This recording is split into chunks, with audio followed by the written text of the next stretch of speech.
Aberdeen, a city known for its granite, its oil, its seagulls, and in the parkour community, the most unique jam ever held anywhere.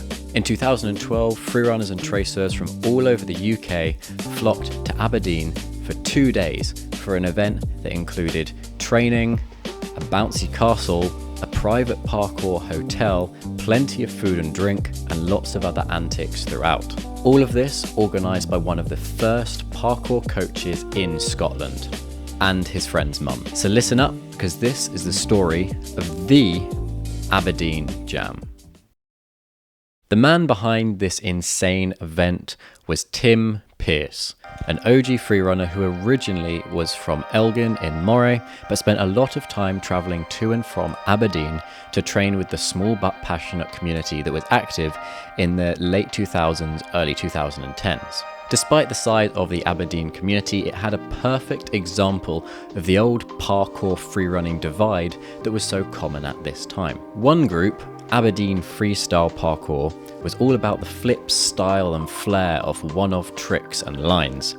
A fairly informal and chilled out group that was in it for the fun. The other group, Nokizaru, the group that Tim trained with most regularly, was all about speed, strength and discipline. In fact, if you turned up late to a Nokizaru training session, you had to run around all of the spots in Aberdeen to find out where they had gone to. So still fun, just not for those who turned up late. The whole community had less than 20 freerunners and tracers, and very soon was going to get even smaller as members of AFP and Nokizaru moved down to Glasgow, where parkour was booming at this time.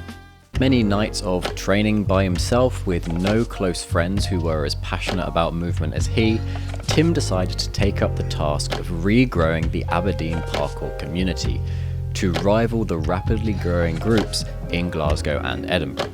In no time at all, Tim had achieved an ADAPT qualification, making him the second or third ever fully qualified parkour coach in Scotland.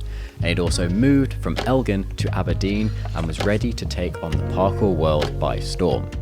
6 months into 2012, Tim was a full-time parkour coach, running daily parkour classes in schools and evening sessions throughout Aberdeen.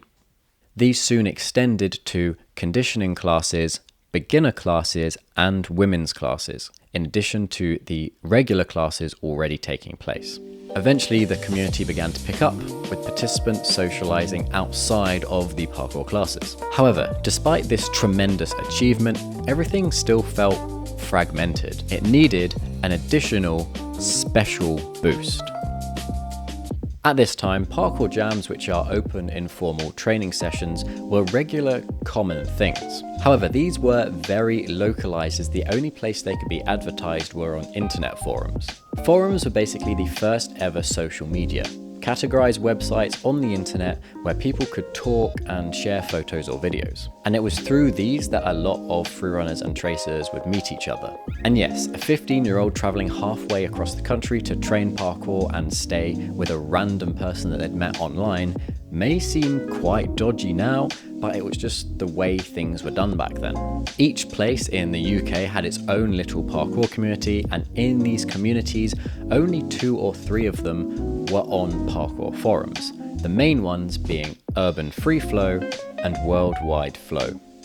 The jams that these small communities hosted were either completely informal, with no structure or planning to it whatsoever, or the complete opposite, entirely formal, with no wiggle room or informality about it at all. So Tim's idea for an event to boost the Aberdeen and Scottish parkour community was a combination of them both. An event that was both formal and informal, to celebrate the sport and the people who took part, the closest thing to a parkour party as you could get. So what do you need for your stereotypical party? Well, you need a sport, or an activity, which is of course parkour. You need food, you need music, you need a place to stay, and of course you need a bouncy castle, because who wouldn't want a bouncy castle at a party? Luckily for Tim, all of this could be provided by his place of other work, which was the Summer Hill Hotel, which is now called the Shore Hotel. Here he worked with a lady called Rosie, who is mother to David Banks, another famous face of the parkour scene and friend to Tim. After a few discussions back and forth, Tim was able to secure music, food, accommodation, and a bouncy castle at the Summerhill Hotel for virtually nothing, all thanks to Rosie. However, it wasn't just as easy as asking and receiving. As parkour was still 3 years off being a recognised sport, Tim wanted to make sure that this event painted parkour in a positive light, a trustworthy and established sport, not just a bunch of mad young daredevils jumping on stuff. So he assigned himself the grueling task of creating disclaimers, consent forms, and insurance documents, which may not sound like a big job, but bear in mind you couldn't simply just grab a template from the internet and copy and paste everything back then. After what felt like an age of form creating, planning, organising, advertising through forums, and spreading the word by travelling up and down the country, the 7th of April finally came around, and it was time to see if all of Tim's hard work had paid off. The Aberdeen Spring Jam, nicknamed the Aberdeen Jam, was a 2-day event, and attendees had 3 ticket options. The first ticket was free, and with this you could attend the jams on Saturday and Sunday. The second ticket option got you a Saturday evening meal and the party, which took place at the Summerhill Hotel. The third ticket option got you the evening meal, the party, an overnight stay at the hotel, and breakfast the next morning. The last 2 ticket prices were around £30, and it also got you a taxi to the hotel itself. The jam started on Saturday morning, where everyone met in the town centre and then slowly travelled around all the parkour spots in Aberdeen and jumping on everything in between. People arrived in dribs and drabs, but by the time Tim had moved everyone to the beach, the jam was at full capacity.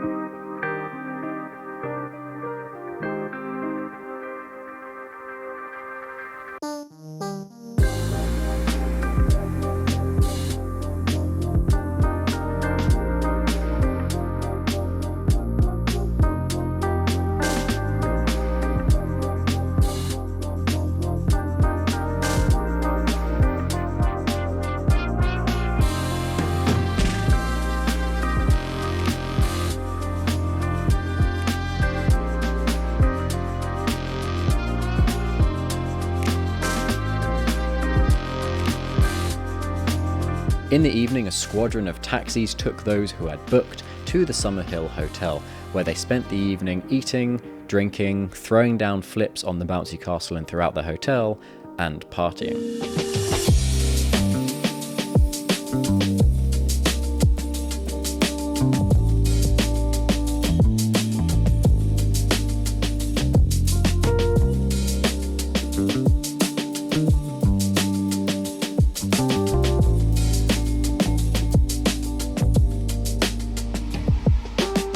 Those who had a room stayed the night and were greeted the next morning with a breakfast. The second jam then commenced after they had all cleared out of the hotel, with attendees from the day before and newcomers showing up. At the end of it all, with just under 60 people in attendance, it was time for Tim to sit back and reflect on how his dream of an event had gone. Now, 60 people may not seem like a huge number to you. However, what made this event special was not the size of it was the uniqueness and the connections that came out of it. Many of those who attended came away from it with lifelong friends, a stronger passion towards parkour, and having had a truly extraordinary experience. Sure, there's been many events with hundreds of attendees, but none have had the emotional impact that the Aberdeen Spring Jam had on the community. But how did Tim feel about it all? Well, I've spent a lot of time with every single person there in the time since that event, and many of them I'm still very close friends with. How I feel in hindsight is simply pride. I'm really proud of everything I was able to achieve at that time. I was young, inexperienced, uneducated, but yet still made some form of legacy, which I'm still proud of to this day. It was something special to be a part of, and it was an honour to have been the one to put it together.